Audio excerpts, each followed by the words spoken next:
K കരുണാകരന്റെ ഓർമ്മ ദിനത്തിൽ അദ്ദേഹത്തിന്റെ ശിഷ്യന്മാരായ പന്തളം സുധാകരനും മാലയത്ത് സരളാദേവിയും അദ്ദേഹത്തിന്റെ ഓർമ്മകൾ കേരള വിഷൻ ന്യൂസിനോട് പങ്കുവച്ചു. പ്രസാദ് MG തയ്യാറാക്കിയ റിപ്പോർട്ടിലേക്ക്. ഇലക്ട്രോണിക്സ് സാങ്കേതികവിദ്യയുടെ ആധുനിക കാലഘട്ടത്തിൽ നിന്നുകൊണ്ടാണ് നമ്മൾ കെ കരുണാകരന്റെ അനുസ്മരണം നമ്മൾ ഓർക്കേണ്ടത്. ഊർജ്ജസ്വലനായ ഒരു മുഖ്യമന്ത്രി കൂടി സമന്നതനായ ഒരു നേതാവായിരുന്നു. ഞാൻ ആദ്യമേ എടുത്തു പറഞ്ഞത് ഇലക്ട്രോണിക്സ് യുഗം എന്ന് പറയുമ്പോൾ ജെൻസി തലമുറയിലുള്ള ഒരു തലമുറ കടന്നു പോകുന്ന ഈ വേളയിൽ ഒരുപക്ഷത്തെ രാജ്യത്തെ പ്രധാനമന്ത്രിയെ വരെ തീരുമാനിക്കാൻ കഴിവുള്ള ഊർജ്ജസ്വലനായ ഒരു നേതാവായിരുന്നു ലീഡർ കെ കരുണാകരൻ. പത്തനംതിട്ട ജില്ലയിൽ അവരോടൊപ്പം ദീർഘകാലം മന്ത്രിയായും MLA-യുമായും കൂടെ പ്രവർത്തിച്ച രണ്ട് വിശിഷ്ട വ്യക്തിത്വങ്ങളാണ്. പ്രത്യേകിച്ച് സാർ അദ്ദേഹത്തിൻ്റെ കാലത്ത് മന്ത്രിയായിരുന്നുണ്ട് പന്തളം സുധാകരൻ. പ്രത്യേകിച്ച് അദ്ദേഹം ആദ്യമായിട്ട് എങ്ങനെയാണ് ലീഡറിനെ ഓർക്കുന്നത്? ലീഡറെ ഓർക്കാൻ എങ്ങനെ നോക്കിയാലും ലീഡറെ ഓർക്കാതിരിക്കാൻ പറ്റില്ലല്ലോ.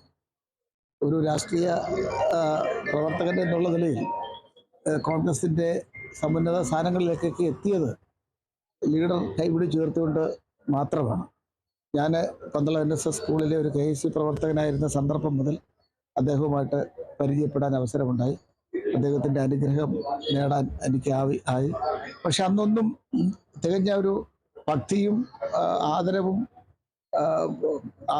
ഉള്ള ഒരു ഭാവത്തോടു കൂടിയാണ് ഞാൻ അദ്ദേഹത്തെ സമീപിച്ചത്.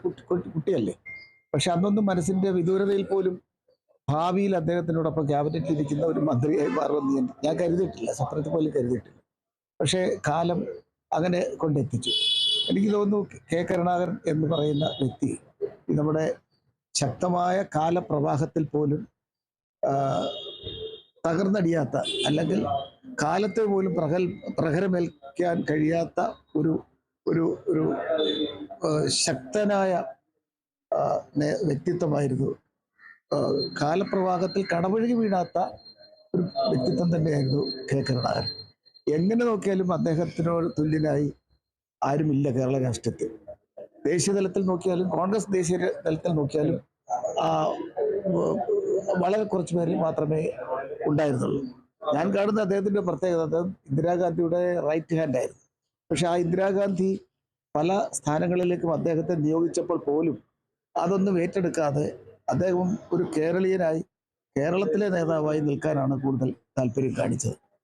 അദ്ദേഹത്തിന് കേന്ദ്രമന്ത്രിയാകാനും കോൺഗ്രസിന്റെ നേതൃനിരയിലേക്ക് വരാൻ അവസരങ്ങൾ ഉണ്ടായപ്പോൾ പോലും അദ്ദേഹം മുൻഗണന എപ്പോഴും കേരളത്തിനാണ് നൽകിയത് എന്ന് മനസ്സിലാക്കണം.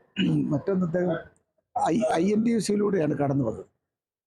INTUC-യുടെ കേരളത്തിലെ സ്ഥാപക പ്രസിഡന്റാണ്. അവിടെ നിന്ന് അദ്ദേഹം ഒരു കൗൺസിലറായി, തൃശ്ശൂർ മുനിസിപ്പൽ കൗൺസിലറായി ജനപ്രതിനിധിയായി മാറി.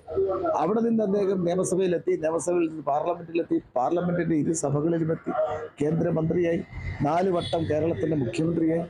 അങ്ങനെ ഒരു നേതാവിന് ചിന്തിക്കാൻ കഴിയാത്ത, സ്വപ്നം കാണാൻ കഴിയാത്ത വഴികളിലൊക്കെ സഞ്ചരിച്ച് തലയുയർത്തി നിന്ന ലീഡർ എന്ന പേര് അന്വർത്ഥമാക്കി ജനഹൃദയങ്ങളിൽ ലീഡറായി ഇന്ന് ജീവിക്കുന്ന ആളാണ് കെ കരുണാകരൻ. ദീർഘവീക്ഷണം ഉണ്ടായിരുന്ന നേതാവായിരുന്നു കെ കരുണാകരൻ. ഇന്ന് നമ്മൾ ലോകപ്രശസ്തമായ തിരുവനന്തപുരത്തെ ടെക്നോ പാർക്ക് തന്നെ, ആ ടെക്നോ പാർക്ക് നേരത്തെ തുടങ്ങിയെങ്കിൽ പോലും അത് ഇന്നത്തെ നിലയിലേക്ക് ഉയർത്തിക്കൊണ്ടുവരുവാനുള്ള അക്ഷീണമായ ദീർഘവീക്ഷണത്തോടുള്ള ലീഡർ എന്ന മുഖ്യമന്ത്രിയുടെ പ്രവർത്തനം തന്നെയാണ് പ്രയോജനപ്പെട്ടത്. അതുപോലെ എറണാകുളത്തെ നെടുമ്പാശ്ശേരിയിലെ ഇന്റർനാഷണൽ സ്റ്റേഡിയം, അന്താരാഷ്ട്ര സ്റ്റേഡിയം, അതൊരു അത്ഭുതമാണ്. ജവഹർലാൽ നെഹ്റു നാമധേയം ചെയ്ത പോലും, അദ്ദേഹത്തെ പേരിട്ടത് പോലും ലീഡറാണ്. ഞാൻ അന്ന് അദ്ദേഹത്തിനോടൊപ്പം സ്പോർട്സ് മന്ത്രിയായിരിക്കുന്ന സന്ദർഭത്തിലാണ്. അദ്ദേഹം 1 വർഷം കൊണ്ടാണ് ആ സ്റ്റേഡിയം പൂർത്തീകരിക്കുവാനുള്ള ധീരമായ നടപടി സ്വീകരിച്ചത്.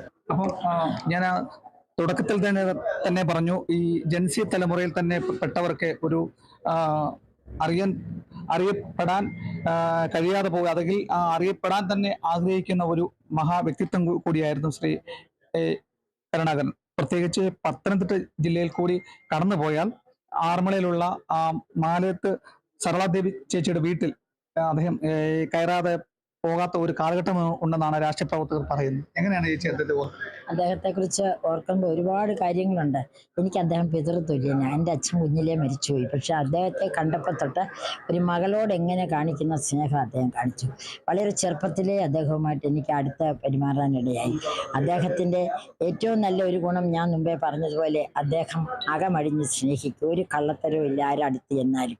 അതുപോലെ അദ്ദേഹം 4 പ്രാവശ്യം മുഖ്യമന്ത്രി ആയപ്പോഴൊക്കെ ഈ പാവപ്പെട്ടവർക്ക് എന്തെങ്കിലും വേദനയൊക്കെ ആയിട്ട് ഞാൻ ചെന്ന ഉടനെ വിളിക്കും. കണ്ടപ്പോൾ അവൾ എന്തിനാ വന്നത്, ആർക്ക് വേണ്ടി സഹായത്തിനാന്ന് ചോദിക്കും. ഏറ്റവും കൂടുതൽ വർക്ക് ചെയ്യുന്നവരാണ് മണ്ഡലം കോൺഗ്രസ് കമ്മിറ്റി പ്രസിഡന്റ്. എന്ന് വെച്ചാൽ കെ ശ്രീനിവാസൻ സാർ അവിടെ വന്ന് നിന്നപ്പം അന്ന് വയ്യാത്ത ഒരാളായിരുന്നു മണ്ഡലം പ്രസിഡന്റ്. പക്ഷെ ഒരു മകളയായ എന്നെ ആദ്യത്തെ കോൺഗ്രസിൻ്റെ മണ്ഡലം കോൺഗ്രസ് കമ്മിറ്റിയുടെ പ്രസിഡന്റാണ് ഞാൻ. വനിതയല്ല, കോൺഗ്രസിൻ്റെ ആ ലീഡർ ആക്കിയത്. 10 വർഷം ഇരുന്നു. അദ്ദേഹം 15 വർഷം ഇരുന്നു. ഞങ്ങളുടെ വീടായിരുന്നു അതിൻ്റെ ഓഫീസ്. പക്ഷെ അത് കഴിഞ്ഞപ്പോഴാണ് എനിക്ക് മനസ്സിലാകുന്നത് അവരെല്ലാം ചെന്ന് പറയുന്നത് മണ്ഡലം പ്രസിഡന്റ് അത് ചെയ്തോ ഇത് ചെയ്തോ. പക്ഷേ ഏത് വലിയ നേതാവ് വന്നാലും അന്ന് ലീഡർ പറയും മണ്ഡലം പ്രസിഡന്റ് അധ്യക്ഷനായിരുന്നു. അത് നമ്മുടെ ആ കാലഘട്ടത്തിൽ അവരെ അംഗീകരിച്ചുകൊണ്ടായിരുന്നു. പഞ്ചായത്ത് മെമ്പറും ജില്ലാ കൗൺസിലും MLA ഒക്കെ ആയിട്ട് ഇന്നിരുന്നാലും ഇന്ന് പാർട്ടിക്ക് വേണ്ടി വർക്ക് ചെയ്യണം. ഒരു മീറ്റിംഗ് കൂടിയാൽ മുഴുവൻ തീരുന്നവരെ ഇരിക്കാൻ വയ്യാത്തവർ ഇറങ്ങിപ്പോകണം നേരത്തെ പറയും. അതാണ് പാർട്ടിക്ക് വേണ്ടി ഇന്നും വർക്ക് ചെയ്യാൻ, അതുപോലെ എല്ലാവരെയും സ്നേഹിച്ച് ഒരു കുടുംബമായി മുന്നോട്ട് പോകാനും സാമൂഹ്യ പ്രതിബദ്ധതയോടുകൂടി മഹാത്മജി പറഞ്ഞ പോലെ ഗ്രാമപ്രദേശത്തിലെ ഏത് വീട്ടിലും കയറി ചെന്ന് വേദനയുണ്ട് ഓടിച്ചെല്ലും. എളിമയോടുകൂടി പ്രവർത്തിക്കും. അതുകൊണ്ട് ഓരോ സ്ഥലവും താഴാനാണ് അത് വെച്ച് ജനങ്ങളെ സേവിക്കണം എന്ന് പറഞ്ഞാൽ നല്ലൊരു പാഠം അദ്ദേഹത്തിൽ നിന്ന് പഠിക്കാനുണ്ട്. പ്രത്യേകിച്ച് ഏറ്റവും കൂടുതൽ അവസാനമായി പന്തളം സുധാകരൻ അദ്ദേഹത്തിന്റെ മന്ത്രിസഭയിൽ ഇരിക്കുമ്പോഴാണ് ആദ്യമായി ചലച്ചിത്ര ഗാനത്തേക്ക് അല്ലേ സാറേ? ഇല്ലയോ? അതിന് മുമ്പായിരുന്നു. അങ്ങനെയും കൂടെ ഉള്ള ഒരു ഓർമ്മകൾ കൂടി അദ്ദേഹം ഓർമ്മിക്കുകയാണ്. സാറേ, ഏതൊക്കെ സിനിമകൾക്കാണ്? ഞാൻ യഥാർത്ഥത്തിൽ ഒരു രാഷ്ട്രീയ പ്രവർത്തകനായി മാറുമെന്ന് ആഗ്രഹിച്ച ആളല്ല. അങ്ങനെ കരുതിയില്ല. ഞാൻ സ്കൂളിലും കോളേജിലും പഠിക്കുമ്പോൾ തന്നെ കേരളത്തിലെ എല്ലാ പ്രമുഖ മാധ്യമങ്ങളിലും വാരികകളിലും കവിതകൾ എഴുതിയിരുന്നു.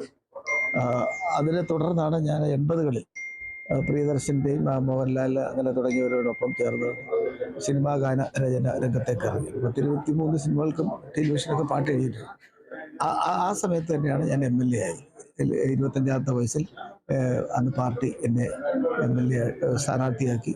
അത് ലീഡറുടെ തീർച്ചയായിട്ടും ഒരു തീരുമാനം തന്നെയായിരുന്നു. ഞാൻ മാത്രമല്ല, രമേശ് ചെന്നിത്തല, ഈ കാർത്തികൻ, അങ്ങനെ ഒരു തലമുറയെ അദ്ദേഹം ഉണ്ടാക്കി. അത് കഴിഞ്ഞിട്ട് പിന്നീട് അദ്ദേഹത്തിൻ്റെ മന്ത്രിസഭയിൽ മന്ത്രിയാകാനും എനിക്ക് അവസരമുണ്ടായി. 28ാമത്തെ വയസ്സിൽ രമേശ് ചെന്നിത്തല അദ്ദേഹത്തോടൊപ്പം മന്ത്രിയായിരുന്നു.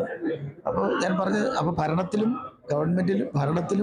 രാഷ്ട്രീയ രംഗത്തും ഇപ്പോൾ യൂത്ത് കോൺഗ്രസിൽ തന്നെ ഞാൻ KCയിലൂടെ കടന്നു പോയത് ജനറൽ സെക്രട്ടറി ആയിരുന്നു. അതിനുശേഷം യൂത്ത് കോൺഗ്രസിൻ്റെ സംസ്ഥാന പ്രസിഡന്റായിരുന്നു. KPC ജനറൽ സെക്രട്ടറി ആയിരുന്നു. അപ്പോൾ ഞാൻ പറഞ്ഞില്ലേ, ഒട്ടുമുക്കാൽ സ്ഥാനമാനങ്ങളും വളരെ ചെറുപ്പത്തിൽ തന്നെ സ്വീകരിക്കാനും അതിൻ്റെ പേരിൽ പ്രവർത്തിക്കാനും ഭാഗ്യമുണ്ടായ ഒരാളാണ് ഞാൻ. ആ ഭാഗ്യത്തിൻ്റെ എല്ലാം കാരണക്കാരൻ ലീഡർ തന്നെയാണ്. അങ്ങനെ സംസ്ഥാനത്ത് ഇപ്പോൾ ജീവിച്ചിരിക്കുന്ന അപൂർവം വ്യക്തിത്വങ്ങളിൽ ലീഡറോടൊപ്പം തന്നെ ദീർഘകാലം പ്രവർത്തിക്കുകയും മന്ത്രിയും MLAയുമായുള്ള 2 വ്യക്തിത്വങ്ങളാണ് പത്തനംതിട്ട ജില്ലാ കോൺഗ്രസ് കമ്മിറ്റിയുടെ നേതൃത്വത്തിൽ ലീഡറിന്റെ അനുസ്മരണ സമ്മേളനത്തിൽ നമ്മളോടൊപ്പം പങ്കുചേർന്നത്.